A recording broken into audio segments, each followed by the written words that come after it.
तो आपको मैं बताता हूँ कि फर्ज करें आपने अगर एक 750 स्क्वायर फुट की जो लगभग 3-3.5 मरले की जगह है, दुकान आपने रेंट पर ली है मिसिसागा में, वहां पर आप एक पिज्जा शॉप खोल रहे हैं और आप 3 लोग हैं टोटल, आपके अलावा 2 और स्टाफ मेंबर्स। डेली आपके 40 पिज्जे बिकते हैं। एक पिज्जा आपका औसत $18 का है, महीने में 30 दिन है। अस्सलाम वालेकुम नाजरीन, मैं हूं बिलाल जफर कनाडा से। नाजरीन, कनाडा में खासतौर पर जो पाकिस्तानी कम्युनिटी है ना, बहुत से लोगों का दिल चाहता है उनका अपना बिजनेस हो, और जब बिजनेस के बारे में सोचते हैं तो एक बिजनेस जो उन्होंने हमेशा से सोचा होता है कि खोलेंगे कनाडा आके, वो रेस्टोरेंट का बिजनेस है। ऐसी ही कहानी एक मेरे सब्सक्राइबर की है जिसने मुझे अप्रोच किया, मिसिसागा से हैं वो, मेरे से बातचीत की, इस बारे में मशवरा लेना चाह रहे थे वो कि वो जॉब करते हैं लेकिन कहते हैं कि दिल नहीं लगता जॉब में। मैं चाहता हूँ मेरा अपना कोई बिजनेस हो, मेरी अपनी फाइनेंशियल फ्रीडम हो, मैं अपने पेस पे काम करूं, अपनी मर्जी से सोऊं उठूं, और जो एक सेट तनख्वाह मिलती है मुझे, वो बात खत्म हो जाए, मैं बेतहाशा कमाऊं अपना बिजनेस करके। तो मैंने पूछा थोड़ा सा कि क्या माइंड है आपका, कौन सा बिजनेस करना चाहते हैं? तो कहते हैं कि मैं सोच रहा हूँ कि अपना रेस्टोरेंट खोलूं, क्योंकि कभी कभार मैं देखता हूँ कि रिजवे ड्राइव में इतनी ज्यादा रेस्टोरेंट्स खुले हुए हैं, तो मेरा दिल करता है मेरा भी अपना एक रेस्टोरेंट हो और मैं भी डील्स लगाया करूं, मैं भी बफेज अरेंज किया करूं और मैं भी बहुत ज्यादा कमाऊं। तो उनका ख्याल था कि वो मंथली कम अज कम 10 से 15 हजार डॉलर्स बना लेंगे सिर्फ रेवेन्यू में, मतलब कि सिर्फ प्रॉफिट में, सॉरी, मतलब कि खालिस जो क्रीम है ना, जो सिर्फ और सिर्फ फायदा है, मुनाफा है, वो मिनिमम $10,000 उनको होगा उस बिजनेस से। तो साल के उनको 1,20,000 से भी ज्यादा खाली उनको मुनाफा होगा। तो मैंने पूछा कि आप अभी जो जॉब कर रहे हैं उसमें आपकी सैलरी कितनी है? तो कहते हैं कि फिलहाल जो मैं जॉब कर रहा हूँ उसमें मेरी सैलरी है $70,000। तो मैंने कहा कि yes, it's not a very good salary, लेकिन it's good enough, but let's compare it to अगर आप अपना बिजनेस खोलते हैं तो उसमें आप कितने बना लेंगे। लेकिन जब हम बात करते हैं बिजनेस की, तो सबसे इंपॉर्टेंट चीज होती है कि आपके पास सरमाया कितना है, क्योंकि जितना ज्यादा सरमाया होगा उतनी ही ज्यादा स्केल पर आप बिजनेस खोल सकेंगे। थोड़ा सरमाया होगा तो हो सकता है कि आपको बिजनेस पार्टनर्स ढूंढने पड़े, आपको लोन्स लेने पड़े। तो वैसे तो आपको बिजनेस ग्रांट्स भी मिल जाती हैं, लोन्स भी मिल जाते हैं, लेकिन इंटरेस्ट बेस्ड होता है सब।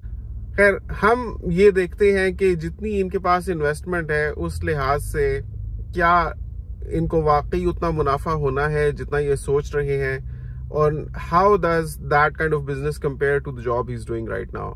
लेकिन सबसे पहले आप इस वीडियो को एक थम्स अप दे दें, और चैनल को अगर आपने सब्सक्राइब नहीं किया हुआ तो सब्सक्राइब कर लें। ये वीडियो एक आई ओपनिंग वीडियो होगी, बहुत ही ज्यादा इंफॉर्मेटिव वीडियो है और मेरी रिसर्च बेस्ड है, और बहुत ही रियलिस्टिक आपको एनालिसिस दूंगा। This is not a financial advice in any way, this is just based on my research, do your own research. मैं आपको अपने तजर्बे और अपने इनसाइट्स से बता सकता हूं कि इनको कितना फायदा होने वाला है। और ये वीडियो खास तौर पे रेलिवेंट ओवरसीज कम्युनिटी के लिए इसलिए भी है कि चाहे वो कनाडा में हो या दुनिया में किसी और मुल्क में भी हो, पाकिस्तानी टिपिकली रेस्टोरेंट्स खोलने के बारे में सोचते हैं, और जो कॉस्ट आपको कनाडा में पड़ने वाली है इस बिजनेस की, उसी के कंपेरेबल कॉस्ट्स आपको पड़ेंगी अगर आप दुनिया में कहीं भी ऐसा बिजनेस करते हैं। बिकॉज आउटसाइड पाकिस्तान आपको रिलेटिवली सिमिलर किस्म का बिजनेस मॉडल मिलता है ऑपरेट करने, क्योंकि उसमें बहुत सारे इंश्योरेंसेस इन्वॉल्व होती हैं, बहुत अप्रूवल्स इन्वॉल्व होते हैं। पाकिस्तान में तो कुछ भी किए बगैर आप बस इजीली अपना बिजनेस खोल लेते हैं। बहुत से लोगों ने क्लाउड किचन्स भी खोले हुए हैं, and there's very minimal certification and authorization involved अगर आप पाकिस्तान में बिजनेस करते हैं। और टैक्सेस से भी बहुत लोग मतलब people find their ways out, किस तरह से मैनिपुलेट करना है सिस्टम को के टू मैक्सिमाइज देयर प्रॉफिट्स। लेकिन जब आप बाहर के मुल्कों में आते हैं तो सिस्टम इतना ऑर्गेनाइज्ड होता है और इतना स्ट्रक्चर्ड होता है कि आप को एक सर्टेन लेवल ऑफ कॉस्ट तो बियर करनी ही पड़ती है बहरहाल। तो कुछ रेस्टोरेंट्स ये करते हैं कि कैश में बिल्कुल पेमेंट करते हैं, पेमेंट वसूल करते हैं, तो फॉर टैक्स रीजंस उनके तरीके होते हैं, लेकिन बहरहाल उनको कुछ ना कुछ कॉस्ट जरूर कुछ कॉस्ट तो बियर करनी ही पड़ती है। तो मैंने जब, इनका नाम था अमजद, मैंने अमजद साहब से पूछा कि आपके पास इन्वेस्टमेंट कितनी है। वो कहते हैं कि मेरे पास अभी $1.5 लाख है इन्वेस्ट करने के लिए। मैं उससे स्टार्ट करना चाहता हूँ, और हो सकता है अगर मुझे कम पड़ जाए तो मैं कोई पार्टनर ढूंढूं या मैं कोई लोन्स भी ले लूं। तो आप समझ लें कि थोड़ा सा ओपन एंडेड है, बट टू बिगिन विद समझ लें कि $1.5 लाख है मेरे पास। सबसे पहले ये मैं आपको कहूं कि $1.5 लाख भी आज अगर किसी ने कनाडा में जोड़ा हुआ है ना, तो it's a good situation to be in. बहुत लोगों के पास होता नहीं है।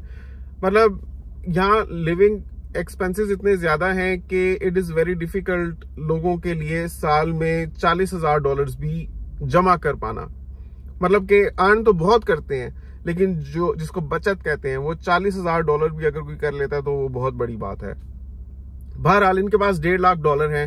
तो मैंने अमजद साहब को कहा कि हम फर्ज करते हैं कि तकरीबन 3 मरले की आप एक शॉप खोलते हैं। मैं पाकिस्तानी टर्म्स में आपको एक्सप्लेन करूंगा ताकि आपको समझ आए, मरलों से तो आप वाकिफ ही हैं। तो हम समझते हैं कि 3 मरले की जगह लेते हैं, बिकॉज आप एक टिपिकल पिज्जा शॉप देखते हैं, क्योंकि मैं पिज्जा शॉप के रेफरेंस से इनको एक्सप्लेन कर रहा था। तो पिज्जा शॉप्स ऐसी होती हैं कि उसमें एक वक्त में काउंटर के अलावा जो सिटिंग एरिया होता है, कोई 4 फैमिलीज के बैठने की जगह होती है। राउंड टेबल्स लगे होते हैं या रेक्टेंगुलर टेबल्स लगे होते हैं, लेकिन इतनी ही जगह होती है कि 4 फैमिलीज तक अकोमोडेट कर सकती है एक पिज्जा शॉप, और family size to be around 4 to 5 persons. इससे ज्यादा बैठने की जगह नहीं होती। आमतौर पर ये रेस्टोरेंट्स ऑपरेट करते हैं पिकअप मॉडल पे, मतलब कि जिसको लेना है आए और पिकअप करके चला जाए। मतलब जिस तरह से फास्ट फूड शॉप्स होती हैं, बर्गर्स वगैरह की। बहुत लोग सबसे ज्यादा इस बिजनेस में आना चाहते हैं, क्योंकि इसके लिए छोटी दुकानें चाहिए होती हैं और मेन्यू बहुत ज्यादा ब्रॉड नहीं होता, as opposed to a proper restaurant जिसमें अंदर आपको प्रॉपरली उसको डेकोरेट करना होता है, आपको जगह भी ज्यादा चाहिए होती है, और मेन्यू भी आपको काफी ब्रॉड रखना होता है उसको मार्केट में कंपेटिटिव बनाने के लिए। तो जो फास्ट फूड शॉप्स होती हैं, फास्ट फूड रेस्टोरेंट्स होते हैं, they are just operating on one main item, जैसे बर्गर हो गया या पिज्जा हो गया या शवरमा हो गया, सैंडविच हो गया, इस तरह की चीजों पे। तो हम एक पिज्जा शॉप लेते हैं मिसाल के तौर पे, जो 750 स्क्वायर फुट की उन्होंने रेंट की है मिसिसागा में, जहां मुस्लिम पॉपुलेशन भी बहुत ज्यादा है, और वो एक हलाल पिज्जा शॉप खोलते हैं, और वो 2 स्टाफ मेंबर्स रखते हैं और तीसरा वो खुद हैं। कहते हैं कि मैं कॉस्ट को मिनिमाइज करने के लिए खुद भी पकाऊंगा, मतलब main chef and main operating person in that restaurant वो अमजद साहब खुद ही होंगे, क्योंकि जाहिर अगर खुद नहीं होंगे तो उनको अपने अलावा एक कैशियर भी अरेंज करना पड़ेगा, एक क्लीनर अरेंज करना पड़ेगा, शेफ्स अलग से अरेंज करने पड़ेंगे, एडमिनिस्ट्रेटर्स अलग से अरेंज करने पड़ेंगे। उन्होंने कहा कि मैं खुद भी काफी अच्छे पिज्जे बना लेता हूं, तो मुझे वैसे एक कमर्शियल अवन खरीदना है। I'll take the necessary approvals and I'll start the business।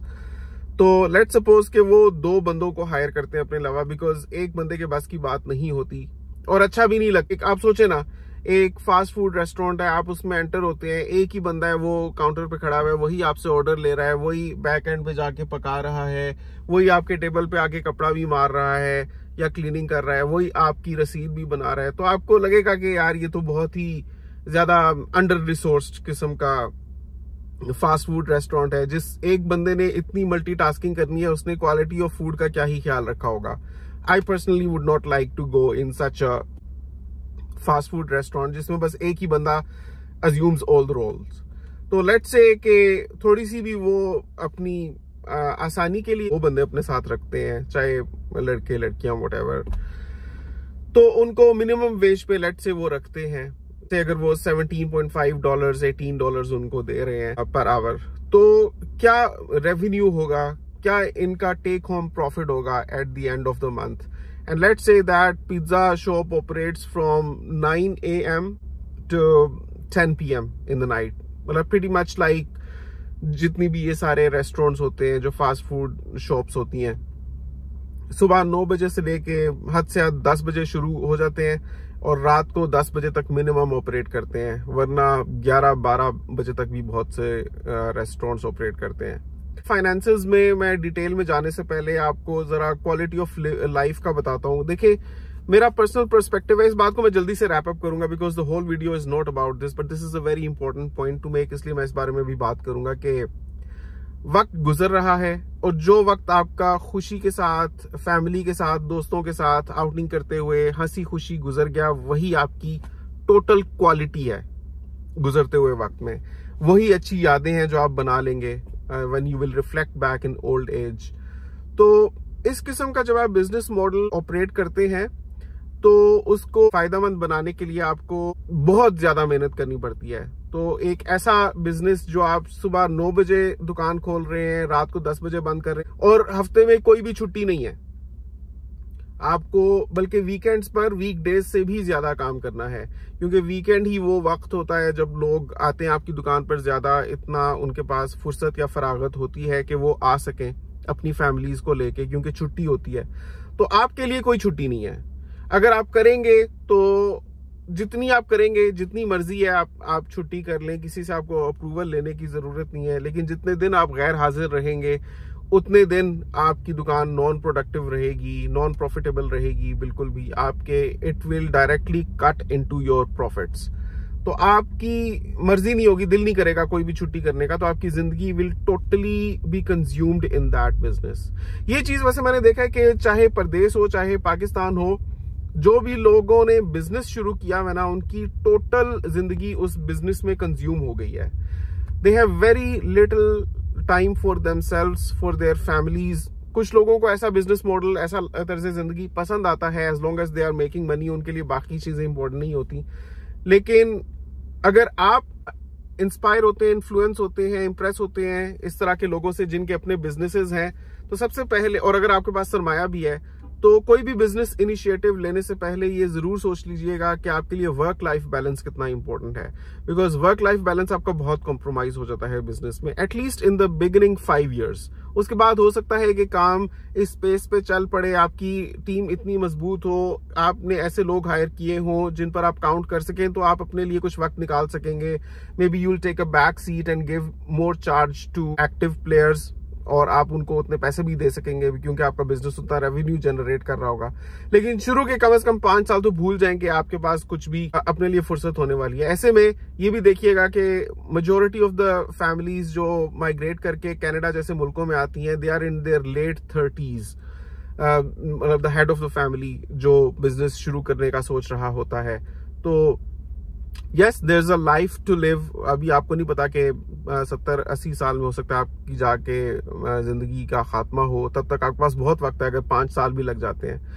But do think about it very deeply कि आपकी जिंदगी कैसी होने वाली है। लेकिन हम अगर रेस्टोरेंट बिजनेस की बात करते हैं ना, अपार्ट फ्रॉम द आपको वो सूट करेगा या नहीं with respect to the kind of person you are, अब हम बात करते हैं कि आपका इसमें रेवेन्यू क्या है। तो उसके लिए मैंने काफी एक डिटेल्ड कॉस्ट प्रॉफिट एनालिसिस किया था, वो मैंने अपने सामने फिगर्स रखी हैं ताकि मैं कुछ भी भूल नहीं जाऊं। तो आपको मैं बताता हूं कि फर्ज करें आपने अगर एक 750 स्क्वायर फुट की, जो लगभग 3-3.5 मरले की जगह है, इतनी दुकान आपने रेंट पर ली है मिसिसागा में, वहां पर आप एक पिज्जा शॉप खोल रहे हैं और आप 3 लोग हैं टोटल, आपके अलावा 2 और स्टाफ मेंबर्स, और सब लोग हर तरह का काम करेंगे, ऑर्डर्स भी लेंगे, क्लीनिंग भी करेंगे, रसीदें भी छापेंगे और खाना भी बनाएंगे, परोसेंगे भी, सब कुछ करेंगे, पैक भी करेंगे। तो ऐसे में आपकी मंथली क्या कॉस्ट और क्या प्रॉफिट होने वाला है, डिटेल में तो मैं जाऊंगा ही, आपको मैं ब्रेक डाउन देता हूं कि इन वैल्यूज पर मैं कैसे पहुंचा हूं। लेकिन वो लोग जो अपना वक्त बचाना चाहते हैं, मैं ये नहीं कह रहा कि बाकी वीडियो देखकर आपका वक्त वेस्ट होगा, बल्कि आपके लिए बहुत ही एनलाइटनिंग और बहुत ही इन्फॉर्मेटिव होने वाली है। लेकिन जो लोग जल्दी से बस जानना चाहते हैं कि अच्छा हमें बस बता दें कि whether this is comparable to a $70,000 job और नॉट, तो मैं ये कहूंगा कि एटलीस्ट शुरू के 5 साल में तो आप समझ लें कि आप अगर आपका टेक होम सैलरी 70,000 में से आफ्टर टैक्सेस $4,000 है per month, at you can think of that as your all entire profit. क्योंकि जाहिर है कि रेस्टोरेंट बिजनेस में से भी जो आपको खाली प्रॉफिट वसूल होगा, उसी में से आपने बाकी के अपने घर के खर्चे चलाने हैं। That will be just like your salary, right. तो सैलरी अगर आपको आफ्टर टैक्सेस अपनी 70,000 की जॉब से $4,000 पर मंथ मिल रही है, तो इस तरह के पिज्जा शॉप से आपको माहाना after taxes, after all expenses जो प्रॉफिट होगा, दैट इज ऑलमोस्ट $2,600, मतलब कि समझ लें कि $2,500। एक तरफ आपको जॉब करके जिसमें आप दिन के सिर्फ 8 घंटे देते हैं, जिसमें से अक्सर 1 घंटा बीच में लंच ब्रेक भी होता है, आधा घंटा लंच ब्रेक होता है, और उसमें आप कोई भी बिजनेस रिस्क अज्यूम नहीं कर रहे। वीकेंड्स आपके लिए फ्री हैं, अपनी फैमिली को आप वक्त दें, आप अपनी मर्जी से वक्त गुजारें। वीक डेज भी आप सिर्फ 8 घंटे काम पर जाते हैं, बाकी सारा वक्त आपका अपना होता है। उसके बाद आप $4,000 बना रहे हैं टैक्सेस को निकालने के बाद, जो खाली आपके हाथ में आ रहे हैं साफ। और दूसरी तरफ आप अपना एक बिजनेस एस्टैब्लिश कर रहे हैं जिसमें आपको $2,500 आ रहा है साफ पर मंथ, और आपकी हफ्ते में कोई भी छुट्टी नहीं है, और दिन के आपको 11 से 12 घंटे काम करना पड़ता है। तो आप मुझे बताएं कि जॉब बेहतर हुई या बिजनेस बेहतर हुआ।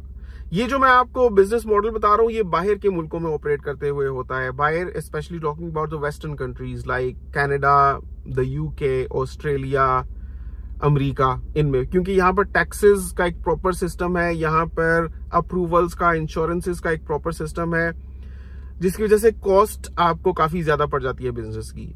ये बिजनेस और जॉब का जो कंपैरिजन है, ये पाकिस्तान जैसे मुल्क में या दुबई में मुख्तलिफ होगा, बिकॉज वहां पर टैक्सेस नहीं है। पाकिस्तान में टैक्सेस हैं भी, लेकिन बहुत ज्यादा अप्रूवल्स नहीं लेने होते, तो वहां पर it makes more sense for people के वो बिजनेस करें जॉब की बजाय, क्योंकि उसमें आप बहुत ज्यादा भी ग्रो कर सकते हैं।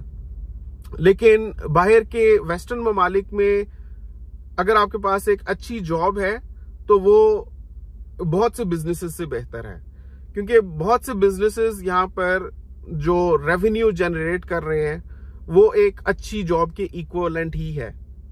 अब यहीं पर आप देख लें कि अमजद साहब जो सोच रहे हैं कि अपनी जॉब को छोड़कर बिजनेस शुरू कर लें, तो कहाँ 4,000 वो कमा रहे हैं, कहाँ 2,500 वो कमाएंगे पर मंथ। हो सकता है आगे जाकर ये बिजनेस बहुत ज्यादा भी चल जाए, लेकिन ये 50-50 होता है। हर बंदे की अपनी तकदीर होती है, हर बिजनेस का अपना मुकद्दर होता है, अपनी एक स्ट्रैटेजी होती है जिसके तहत वो चल रहा होता है, और उस पर वो कामयाब होता है या नहीं वो वक्त ही बताता है। अब वीडियो ऑलरेडी 19 मिनट की हो गई है। मेरा दिल तो था कि मैं सारा आपको कॉस्ट बेनिफिट एनालिसिस दूं, लेकिन मेरे ख्याल में मैं इसको एक अगली वीडियो में कवर करूंगा, बिकॉज ये कम से कम 10 मिनट की बात तो होगी ही जो मैं आपके साथ करूंगा। तो आप क्या समझते हैं मेरी बात सुनने के बाद कि क्या बिजनेस करना ज्यादा अच्छा है कनाडा में या जॉब करनी ज्यादा अच्छी है? नीचे कमेंट्स में अपनी राय का इजहार जरूर कीजिएगा। मैं आपको बस मोटा मोटा बता देता हूं, ये जो मैंने आपको ब्रेकडाउन दिया ना, इसमें हम कंसीडर करते हैं कि डेली आपके 40 पिज्जे बिकते हैं। एक पिज्जा आपका औसत $18 का है, महीने में 30 दिन है, तो माहाना आपकी $21,600 की सेल होगी।